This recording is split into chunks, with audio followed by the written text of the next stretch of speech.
இது இயலாத துயரத்தில் தமிழ்நாட்டு மக்கள் இருக்கிறார்கள். இன்னும் அந்த அதிருப்தியிலிருந்து நாங்களே மீளவில்லை. இது போன்று எந்த காலத்திலும் வருங்காலங்களில் நடக்கக்கூடாது. அதற்குண்டான முன்னெச்சரிக்கை நடவடிக்கைகளை எடுக்க வேண்டும். ஒரு அரசியல் கட்சியும் இந்த மரண ஓலத்தின் மூலமாக சுய பரிசோதனை செய்து கொள்ள வேண்டும். மக்களை காப்பாற்றுபவர்கள் நாம், மக்களை பலிப்பிடத்தில் ஏற்றுபவர்கள் அல்ல. ஆகவே நம்மை பார்க்க மக்கள் வருகிறார்கள், நம்முடைய பேச்சை கேட்க மக்கள் வருகிறார்கள் என்றால் அவர்களுக்கு உரிய பாதுகாப்பை முன்பு நாம் அளிக்க வேண்டும். அதற்கு பிறகுதான் எல்லா அரசியலும் எல்லா பரப்புரையும். இதை எல்லோரும் உள்வாங்க வேண்டும், என்னை உட்பட. அதிகமாக அங்கே இருக்கக்கூடிய மக்கள் காலையிலிருந்து நம்ம டிவி சேனலை பார்த்துருக்கோம். அவங்க மக்கள் என்ன சொல்கிறாங்கன்னா, போதுமான போலீஸ் பாதுகாப்பில் விஜய் வந்தது பிறகு வந்து பார்த்தீங்கன்னா ஆம்புலன்ஸ் வந்து திருப்பி அந்த போலீஸ் பாஸ் இருக்கிற வந்து தடியடி நடத்துகிறாங்க. அதனால தான் இந்த மக்கள் வந்து போலீஸ் என்ன இப்போ போலீஸ் எங்கே பாதுகாப்பு கொடுக்கும்? போலீஸ் கூட்டத்துக்குள்ளே போகாது. போக்குவரத்தை வந்து சரி பண்ணோம். செயின் ஸ்நாச்சிங் இன்னும் திருடு நிறைய நடக்குது. இதெல்லாம் கட்டுப்படுத்தும். போலீஸ் போயிட்டு மக்கள் முன்னாடி போயிட்டு எப்படி சரி பண்ண முடியும்? நான் என்ன சொல்கிறேன்னா, நேரம் 12 மணிக்கு குறிச்சாச்சு. எல்லோரும் உண்மையை பேசுவோம். 12 மணிக்கு கூட்டம்னா 1 மணிக்கு ஆரம்பிக்கலாம், 2 மணிக்கு ஆரம்பிக்கலாம். 7:40க்கு உள்ளே வந்த பேர் எத்தனை மணி நேரம்? ஏறக்குறைய 8 மணி நேரம் சோறு தண்ணி இல்லாமல், தண்ணியே கிடையாது, அங்கே சாப்பாடு கிடையாது. அப்போ 8 மணி நேரம் மக்கள் காத்துட்டு இருக்காங்கன்னா எவ்வளோ பெரிய வேதனையில் இருப்பாங்க. ஒருத்தர் தான் இன்னைக்கு நாங்கள் திருச்சி வந்த அப்போ கரூரில் இருந்து ஒருத்தர் மருத்துவமனையில் இறந்துருக்காரு.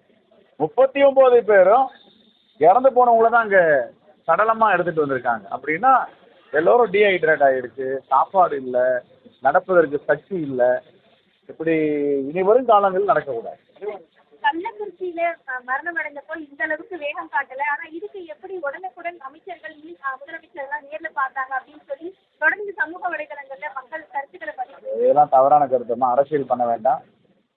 கள்ளக்குறிச்சியிலையும் சொன்னது, இங்கேயும் சொல்றது, பிணங்கள் மீது அரசியல் பண்ணுவதை அரசியல் தலைவர்கள் தவிர்க்க வேண்டும். இந்த சோசியல் மீடியா கூட நேரில் போய் பார்த்துட்டு வந்திருக்கீங்க, அந்த சூழல் எப்படி நீங்கள் பார்த்து? ரொம்ப பரிதாபக்குரிய சூழல். எல்லோரும் ஏழை எளிய மக்கள், விவரமே கிடையாது. இன்னைக்கு மருத்துவமனையில் 11 பேர் இருக்காங்க. அதில் 8 பேருக்கு வாக்குரிமையே கிடையாது, வாக்கே கிடையாது. எல்லாம் வந்து 10வது படிக்கிற குழந்தைங்க, 11வது படிக்கிற குழந்தைங்க, 12வது படிக்கிற குழந்தைங்க. இந்த குழந்தைகள்லாம் பாதிக்கப்பட்டிருக்காங்க. ஆனால் ஏற்கனவே திருச்சி, நாகப்பட்டினம் இந்த பகுதியிலலாம் வந்து பிரச்சாரம் மேற்கொள்ளும் போது இவ்வளோ கூட்டம் வந்திருக்கு. மீண்டும் இவ்வளோ கூட்டம் வந்து விஜய்க்கு வரும் தெரிஞ்சு ஏன் வந்து இதோட பெரிய இடங்களை வந்து காவல்துறையோ தமிழ் அரசாங்கம் 2 விஷயங்க. இடங்கள் ஒதுக்குவது பிரச்சனை இருக்காது. 12 மணிக்கு ஆரம்பிக்கிறோன்னா 12 மணிக்கு ஆரம்பிச்சிருக்கணும். 1 மணிக்கு ஆரம்பிக்கலாம். நான் வந்து அந்த இறந்து போன குடும்பத்தில், என்னுடைய குடும்பத்தில் ஒருத்தர் இறந்துட்டு போயிட்டார் நினச்சி நான் பேசுகிறேன். 12 மணிக்கு நான் பேச வரேன்னா, என்னை பார்க்க என்னுடைய சொந்த பந்தங்கள் ஜனங்கள் வராங்கன்னா 12 மணிக்கு பேச போகணும் அந்த இடத்துல. இல்லை 12:30 மணி, 1 மணிக்கு போகலாம், 2 மணிக்கு போகலாம். 7:40க்கு போனது தான் இப்போ பிரச்சனை. எல்லோரும் அங்கே என்ன சொல்கிறாங்கன்னா, காலையிலேருந்து கூட்டம் கூட ஆரம்பிச்சிட்டாங்க. தண்ணி கிடையாது அங்கே. அந்த ரோட்டில் யார் வீட்டில் தண்ணி கொடுப்பாங்க? கடைகள்லாம் அடிச்சிருக்கு. 2வது கூரை மேலே ஏறுதுங்க குழந்தை, சின்ன பிள்ளைங்க மரத்து மேலே ஏறுறாங்க. ஒரு பாதுகாப்பற்ற சூழல் அங்கே. இதெல்லாம் நாம தான் தவிர்க்க வேண்டும். தொடர்ந்து இந்த விஷயத்திலிருந்து விஜய் சம்பவத்தை நேர்த்தி பேசல, இன்னைக்கும் பேசல. தொடர்ந்து அவரை காப்பாற்றிக்கிற நகரோடு தான் இருக்காரு. இப்போ ஒரு கட்சி தலைவராக அவர் வந்துட்டு இந்த செயல்பாடு இல்லை, நான் இந்த சூழலில் இன்னும் அந்த அதிர்ச்சியில் நாங்கள் மீள முடியாமல் இருக்கோம். அரசியல் பேச விரும்பலை.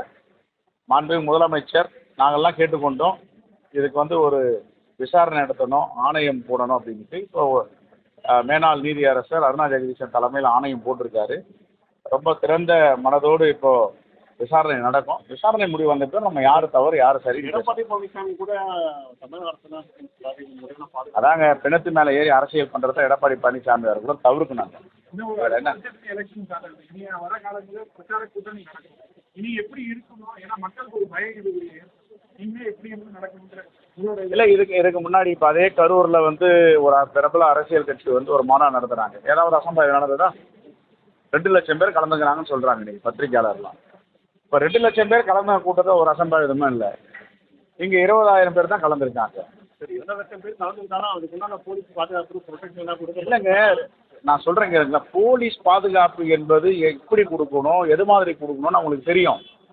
நான் கேட்பது அங்கே எனக்கு தெரிஞ்சு அங்கே சொல்கிறதெல்லாம் 12 மணிக்கு சொல்லியிருந்தாங்க. குறிப்பிட்ட நேரத்தில் 12 மணிக்கு இந்த பரப்புரையை மேற்கொண்டிருந்தால் இந்த விபத்தை தவிர்த்திருக்கலாம். 7:40க்கு வந்து பரப்புரை ஆரம்பிச்சதால் தான் இந்த பிரச்சனைன்னு மக்கள் சொல்கிறாங்க. நான் என்ன சொல்கிறேன்னா, இன்னைக்கு 40 உயிர்கள் போயிருக்கு. எல்லாம் நம்முடைய குடும்பத்துடைய உயிர்கள், அது நம்முடைய மக்கள்.